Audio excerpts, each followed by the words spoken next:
الشيطان الرجيم بسم الله الرحمن الرحيم وما كان الناس إلا أمة واحدة فاختلفوا ولولا كلمة سبقت من ربك لقضي بينهم فيما فيه يختلفون ويقولون لولا أنزل عليه آيات من ربه فقل إنما الغيب لله فانتظروا إني معكم من المنتظرين صدق الله مولانا العظيم. دا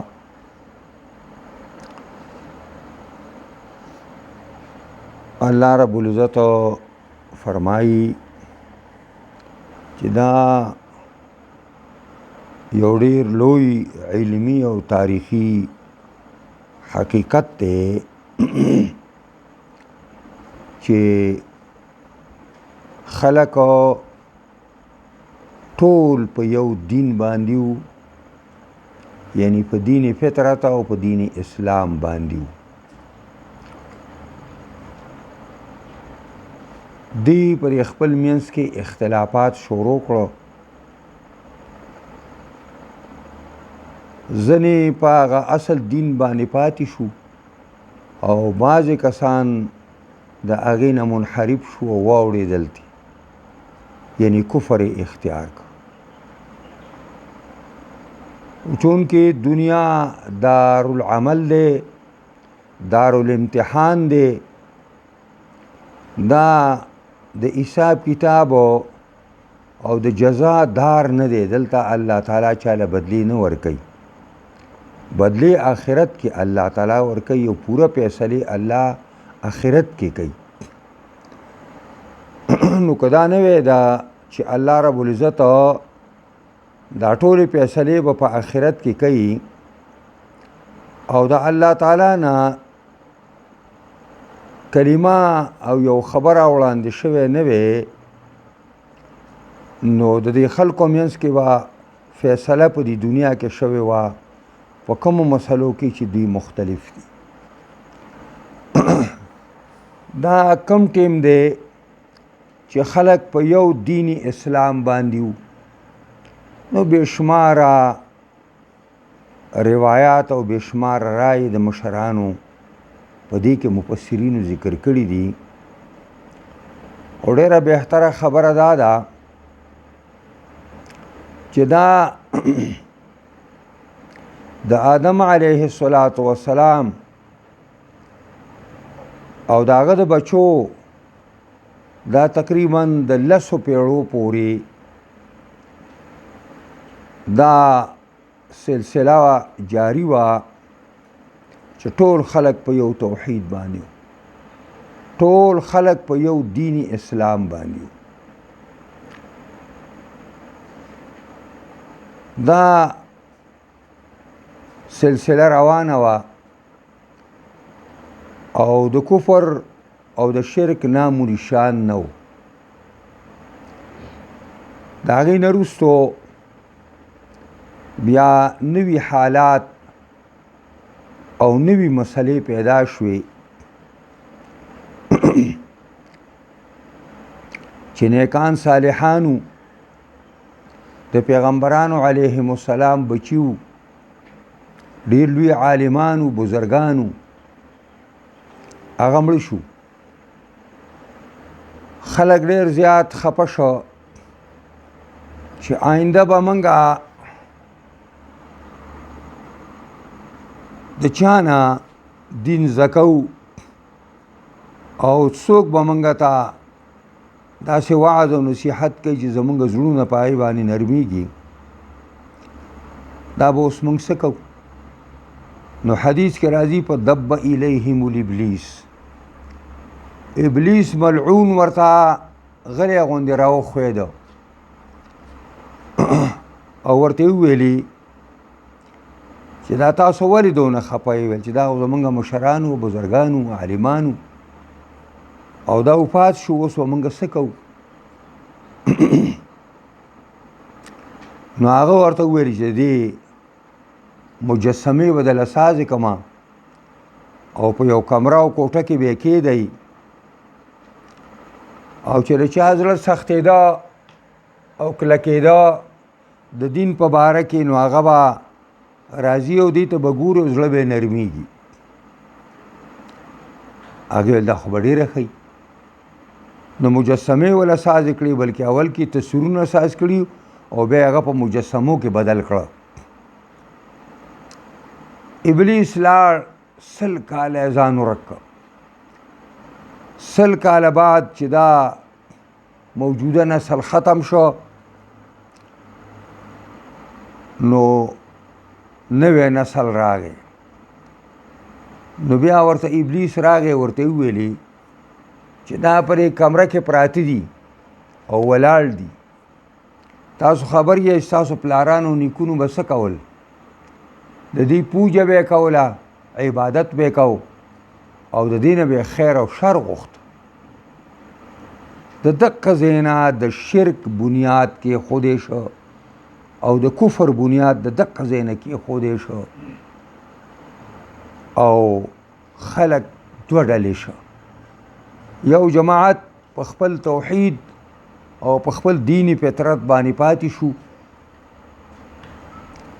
او اکثریت خلک د دین اسلام نه واوړېده مشرکان او کافران ساز شو. دې ته قرآن اشاره کوي. نو الله رب العزت د شرک او د کفر د ختمولو دپاره او د هغې د مقابلې دپاره الله د پیغمبرانو علیهم السلام سلسله شروع کړه او 1,24,000 پیغمبران الله تعالی پیدا کړ او په دې کې 313 رسولان او 15 په دې کې اولو العزم پیغمبران الله راولېږل.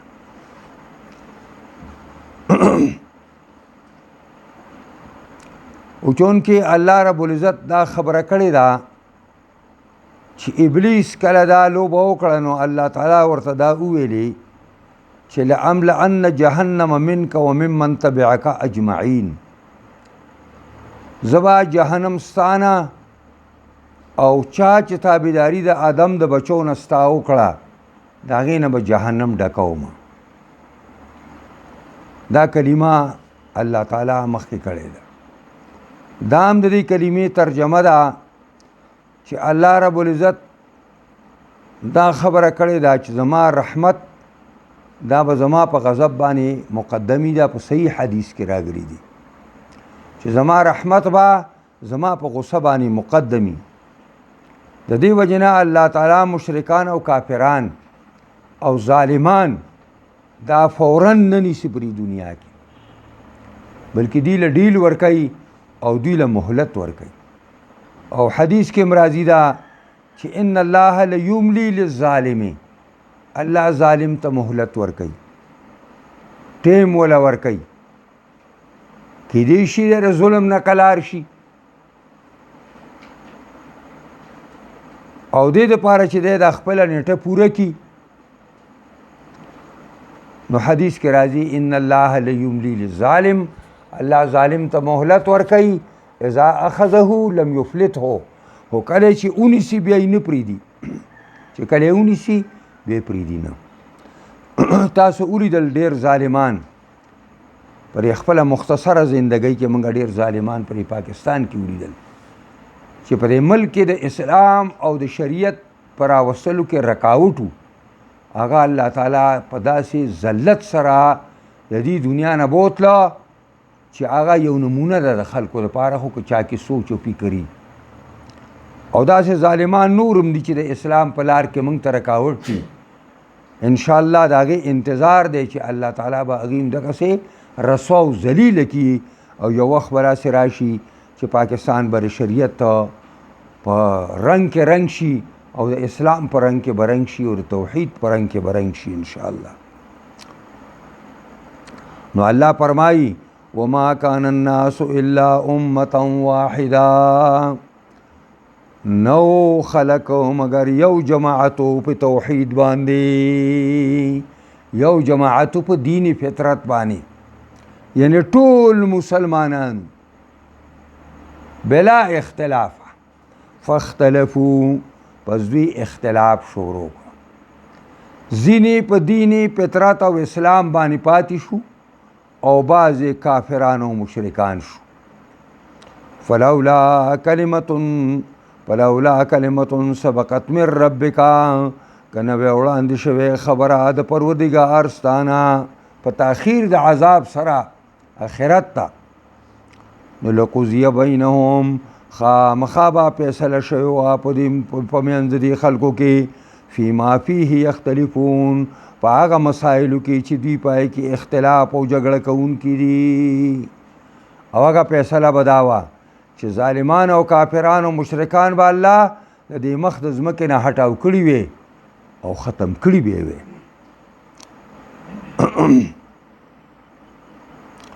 ويقولون لولا أنزل عليه آيات من ربه فقل إنما الغيب لله فانتظروا إني معكم من المنتظرين.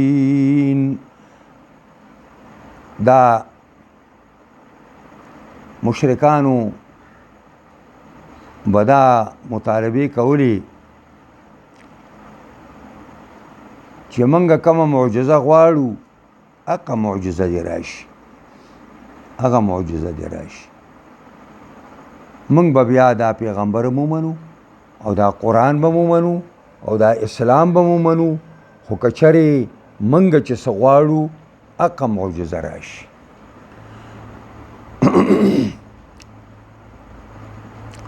دوی مختلف قسم ته مطالبه به کولې. کله به دا وویلي چې ستا دپاره د یو ډېر لوی باغي او ته دې م خورې ته او موږ هم دې ته خورو، ستا دپاره د سرو یو کوري، ځکه چې مشر یې نو د هغه خو به غټ ایوان او کوري.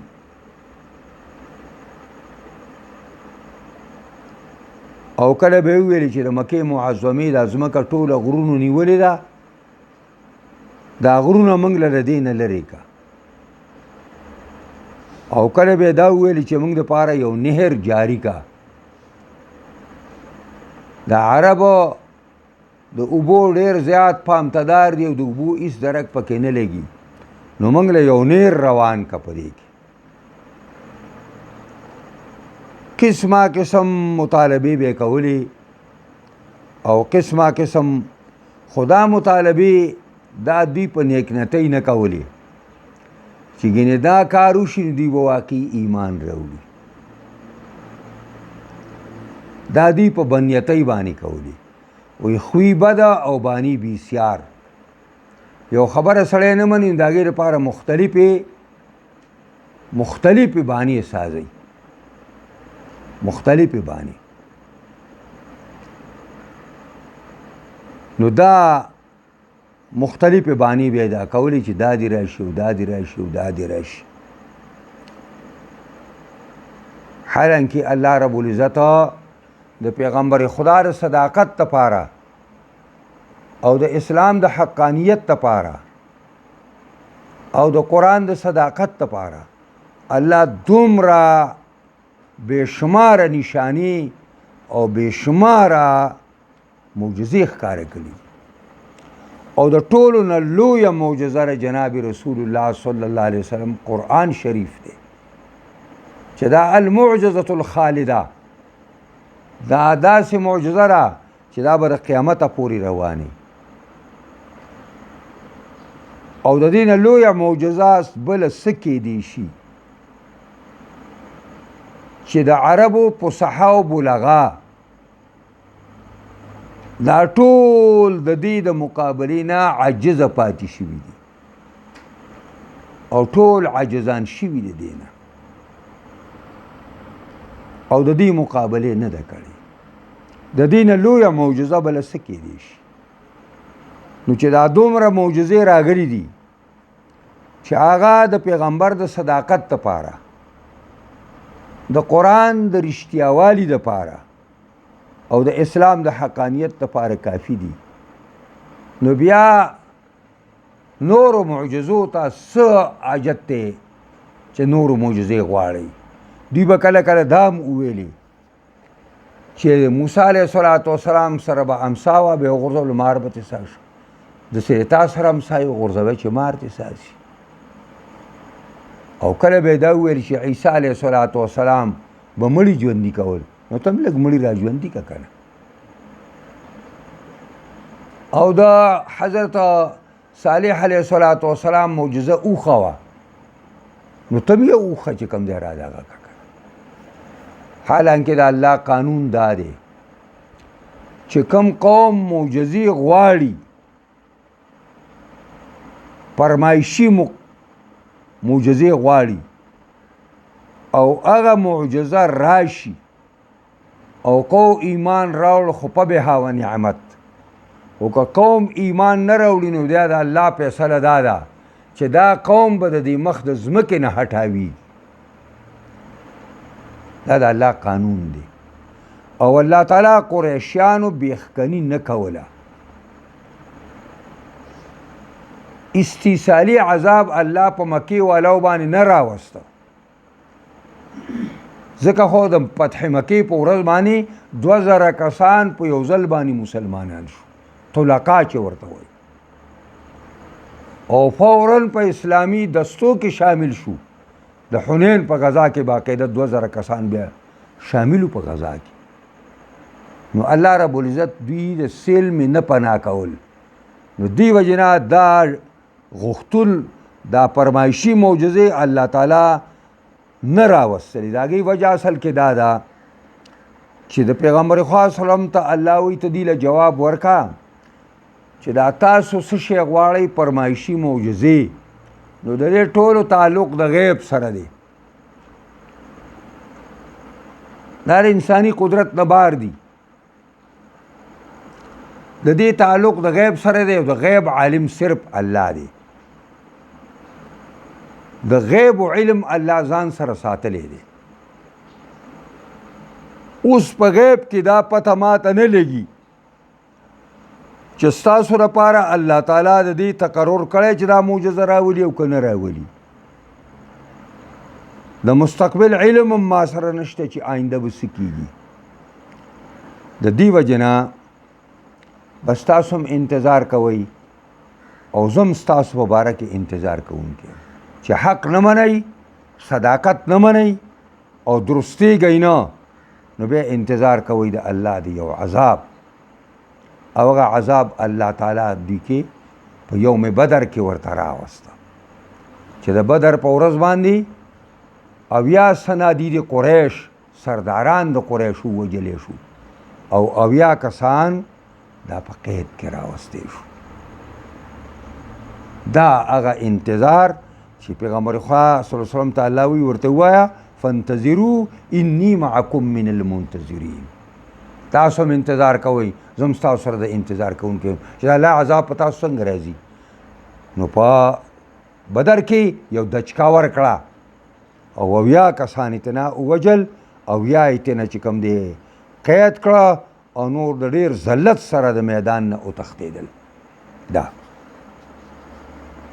ویقولون وای مشرکان عرب لولا انزل علیه آیات من ربه، ولن نازلیږي پر پیغمبر باندې یو آیت، یو نښه او معجزه د جانبه د رب ددنه، هغه چې موږ یې غواړو.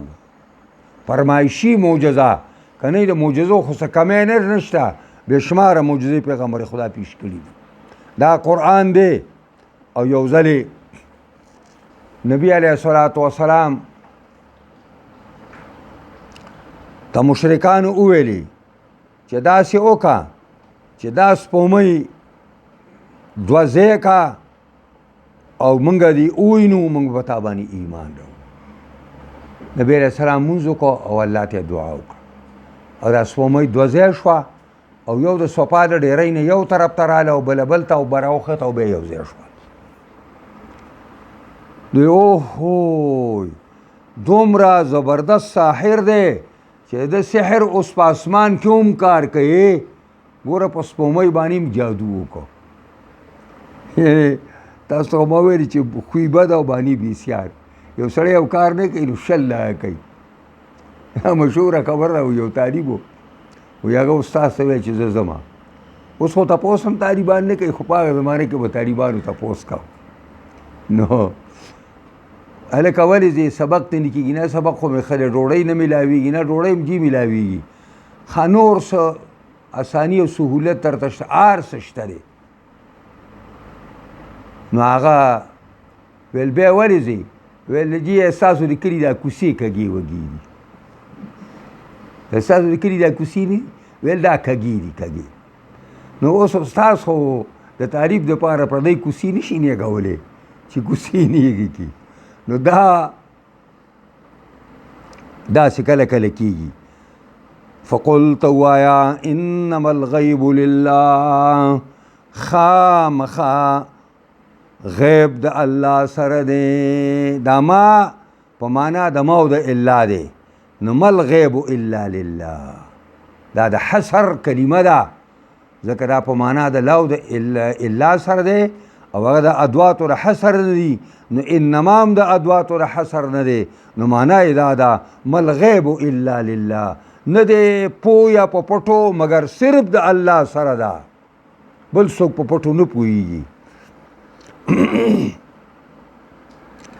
او دا چې وایي دا د قبر کشف القبور دا د کتابونو نومونه ایښي دي کشف القبور د قبر کې وایي موږ ته را مړی ښکاري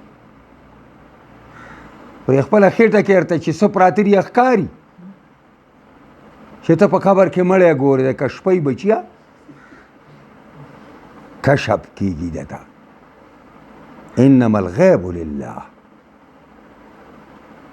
حضرت عائشہ ام المؤمنین وایي چې څوک دا خبره کوي چې نبی علیہ السلام د سبا د حالاتو نه خبر دی نو فقد اعظم علی الله الفریه په الله یې لوی دروغ وویل په الله یې لوی دروغ وویل ولې دې قرآن ته نه ګورئ چې نه پوهېږي په غیبو باندې هغه څوک چې په اسمانونو په ځمکو کې دي هېڅوک په غیب نه پوهېږي سوا د الله نه د غیب علم داسې دی چې الله په دې باندې ځان آرایسته کړی او ښایسته کړی دی او ځان سې بند کړی دی بس البته پیغمبرانو ته انباء عن الغیب ورکوي انباء عن الغیب دا نه ده چې پیغمبر ته الله وایي په غیب کې دا خبره ده په غیب کې دا خبره ده صرف دا خبره ده فانتظروا پس انتظار کوئ تاسو د هغې عذاب چې دا راتلونکی دی د نه منلو په نتیجه کې انی معکم من المنتظرین یقینا زه هم تاسو سره د انتظار کوونکو نه یم نو دا یو څو مسلې زمونږه مخې ته رالي په دې آیاتونو کې الاصل هو التوحید والشرک طارن اصل او بنیادی شی د الله توحید دی او شرک عارضی دی کل مولود یولد علی فطرة الاسلام هر ماشوم چې پیدا کیږي نو په فطرت اسلامی پیدا کیږي فابواهما یهودانه او یمجسانه او ینصرانه مور او پلار یې ولګي نو یا تې نه یهودي ساز کی یا تې پیرنګی ساز کی او یا تې مجوسی ساز کی نو توحید اصل دی او شرک تواری دی یعنی عارض دی رستو راغلی دی دویمه ده چې الشر والشرک هما اللذان یحدثان الخلاف فی الامه والتفریق فیها شر او شرک دواړه هغه ناکاره بیماری دي چې دا په امت کې اختلافات پیدا کوي دا په امت کې اختلافات پیدا کوي او التفرق فيها د دې د وجې نه ډلې ډلې سازیږي اما التوحید والخیر فلا يترتب عليهما خلاف ولا حرب ولا فرقه هر چې توحید او د خیر لارې دي نو نه مرتب کیږي په دې باندې یعنی نه راځي دې په نتیجه کې خلاف او نه جنگونه او نه ډله بازی. دا نن چې تفریقې سازي شوي دي، دا پلانۍ فرقه ده او دا پلانۍ فرقه ده، دا دیوبندی دی او دا بریلی دی او دا چې کوم دی دا پکې اهل حدیث دی، دا ټولې فرقې دي. مولانا مودودي رحمت الله علیه دا ویلي دي چې زه د الله نه پناه غواړم چې جماعت اسلامي دې فرقه شي. جماعت اسلامي د تمامو مسلمانانو جماعت دی. که عالم دی د هغه ځای پکې شته، که ماشټر دی د هغه ځای پکې شته، که وکیل دی د هغه ځای پکې شته، که جج دی د هغه ځای پکې شته، که زمیندار دی د هغه ځای پکې شته، که مولا دی د هغه ځای پکې شته، که طالب دی د هغه ځای پکې شته، که کالجي دی د هغه ځای پکې شته. جماعت اسلامي د الله نه پناه غواړم چې دا یو فرقه شي. فرقه بندي دا هلاکت او تباهي ده. دا فرقې سازي شوي دي، په لږې لږې مسلې ځان له راګیستې دي او هغه یې خپلې کړي دي او په هغې باندې ځان له یو امت ساز کړی دی او د نبي علیه السلام امت یې ټوټې ټوټې کړی دی. د دې وجې نه جماعت اسلامي د اتحاد امت ذمہدار دی او دا یې دعوه ده چې موږ دا تمام امت به یو کوو چې الله د اسلام وار راولي. پر اسلامي ملکونو کې چې دا کوم خطونه راښکلی شوي انګریزان، دا پولې موږ ته سازي کړي، دا پولې به موږ لرې کوو. الله اوس د پولو په ځای باندې پکې بانډونه راښکل او د اوسپنې دغه احساس کړه. دا موږ دې شهید ته تللي وو مخکې ورځو کې، نو هلته اوس هم داسې لوی لوی دغه چې کوم دی دغه پاتې دي ازګې ځي ساز کړي دي او دا دغه دا یو لوی دغه ساز کړی. خیر د ملک د حفاظت لپاره خدای ځان له خبره ده، خو خبره اصل کې دا ده چې اسلام د اتحاد سبق ورکوي، د اتفاق سبق ورکوي، د یووالي سبق ورکوي. انما المؤمنون اخوه، تمام دنیا مسلمانان خپل کور کې رونه دي. بیان علت بقاء اهل الظلم والشرك یظلمون ويفسدون الى اجالهم. د دې علت الله بیانوي چې ظالمان لګیا دي ظلم کوي، مشرکان لګیا دي شرک کوي، فسادیان لګیا دي فساد کوي. د دې علت دا دی چې الله دې دوی له کمیونټي ورکړي، بې نیټې څوک خدای نه وژني، هغه نیټې الله دې دوی پوره کول غواړي. او بیان د دې خبرې چار چې الغیب کله لله، د غیب علم صرف الله ته دی. فلا احد یعلم الغیب الا الله، نه پوهېږي یو تن په غیب باندې سوا د الله نه. ومن علمه الله شیئا منه، چاله چې الله علم ورکړي یو څیز د غیب نه. او وهذا خاص بالرسل، د دې خصوصیت پیغمبرانو ته حاصل دی چې پیغمبرانو علیهم السلام ته انباء عن الغیب کیږي. لاقامة الحجة على اممهم، د پاره د قائمولو د حجت په خپل امتونو باندې. الله تعالی پیغمبر ته د غیب و علم دا معنا ورکي چې دا نه ای پیغمبره دې قوم ته ووایي چې په غیب کې دا خبره ده، دا خبره، دا خبره، دې ته انباء عن الغیب وایي. دا بهرحال پیغمبرانو ته کیدی شي، خو علم غیب دا خاصه ده الله رب العزت. الله دې موږ او تاسو په قرآن عظیم الشان کتاب باندې پوهې کړي. دې سره سره دې الله موږ لپاره باندې کامل مکمل عمل کولو توفیق راکړي. قرآني نظام د شریعت نظام